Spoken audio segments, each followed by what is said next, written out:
so we have a software platform that sits in the cloud, and then the inspector, so the qualified inspection engineer, then uploads the correct data for the mission, obviously just against the company. So let's say we're doing some work for Shell. Our inspector would click and go, right, we're working for Shell today, we're working on this asset, I want to upload this data set. It all gets uploaded, then they work through and create an inspection findings report in the software. Yes. And then we link it to the 3D physical asset. And then we publish it to the client. So that's kind of our process and how we work with it. We also have some tools that we use in order to make that process easier. So automatic corrosion detection and other anomaly detection things. So if you're looking at power lines where you have, so for example, in every tower you have a little sign that says caution, this is a do climb or something. They need, they're part of the inspection process. We have a tool that you hit, you press, and it will automatically find those images, so you can then check they're there. Yes. So we use the tools as well to speed up the reporting process. Okay. It's quite interesting because you emphasized in yesterday in your keynote talk in the discussion that you clearly mentioned that you don't own the data. Yep.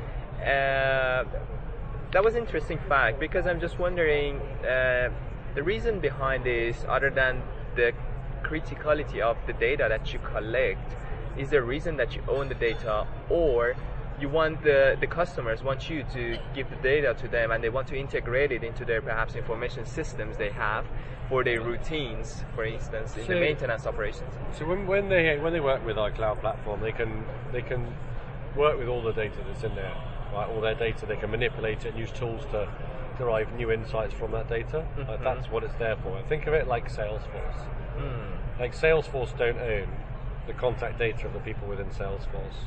All they're doing is providing a platform so you can get really good information analysis from what you have in there. Yes. You're inputting all that information. It's the same with what we do, right? You need the data in there, but I don't need to own it in order for us to drive insight from it. So we just think about, we structure it cleverly, we're able to run back over it, but we don't need to own it in order to do that. It's big companies are interesting, and it goes back to education, but they think, oh wow, there's huge value in owning data. Well, there kind of isn't if it's just an unstructured data lake, right? Because it's useless.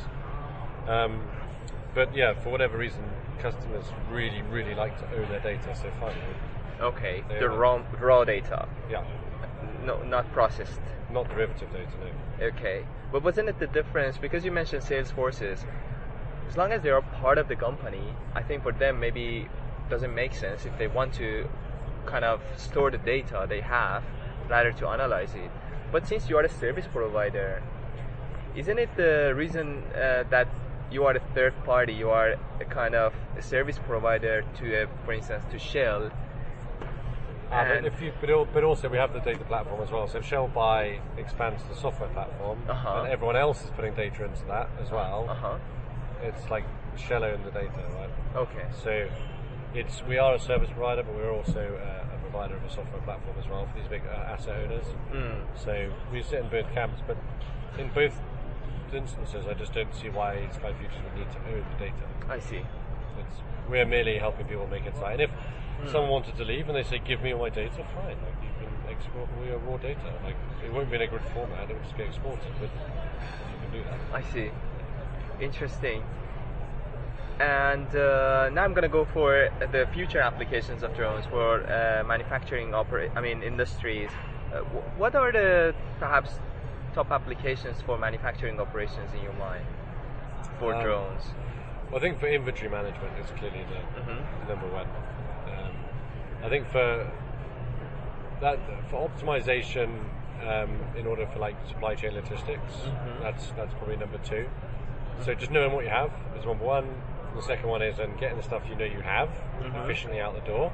Yep. And working out how you move and map things through a process. They can certainly be useful in that. But they're the kind of, I guess for me, they're the top three things in manufacturing operations that you can look at. Interesting. And what are the reasons that you see these kind of applications as potential for manufacturing?